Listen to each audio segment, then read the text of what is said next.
सर्वप्रथम 4 अंडे घेतले आहेत उकडून. मी कांदा आणि टोमॅटो ते पण वाफळून घेतला आहे. भरपूर साऱ्या काड्या आणि कोथिंबीर घेतली आहे. 1 चमचा खसखस घेतली आहे. अर्धा चमचा हळद पावडर घेतली आहे आणि 1 चमचा तीळ घेतले आहे.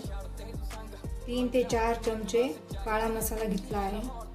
चवीनुसार मीठ आणि 1 वाटी लसूण. तर सर्वप्रथम आता आपण मिक्सरला वाटून घेऊया.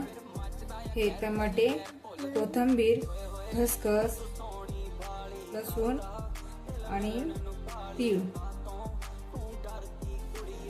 बघू शकता मी असं बारीक असं वाटलं आहे.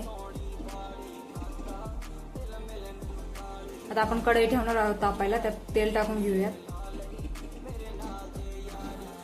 आपण आपलं काळं वाटण किंवा काळा मसाला यात टाकून घेऊया आणि किंचित त्यात मिरची पावडर टाकली आहे. छान असं परतलं की यात आपण आपलं मिक्सरला काढून घेतलं.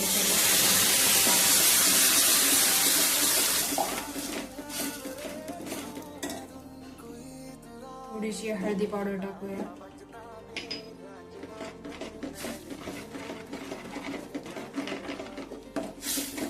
आणि या ग्रेव्हीला तेल सुटेपर्यंत छान असं परतून घेऊया.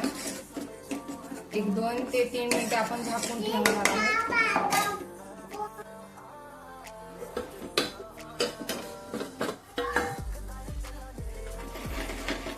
आपण अधूनमधून हलवत राहू, नाहीतर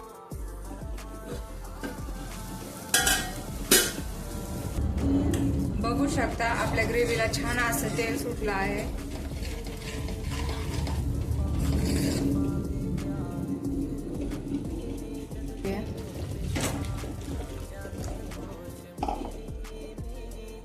आणि छान अशा 1 ते 2 उकळ्या घेऊया.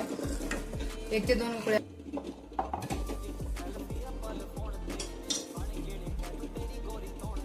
चवीनुसार मीठ ऍड करूया.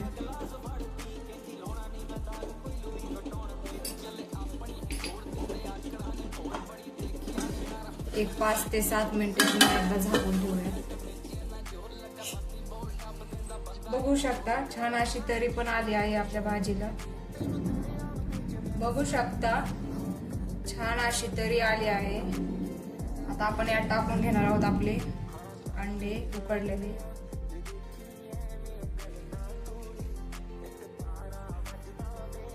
एक 4 ते 5 मिनिटे अजून या अंड्यांसोबत त्यांना शिजून देणार आहोत.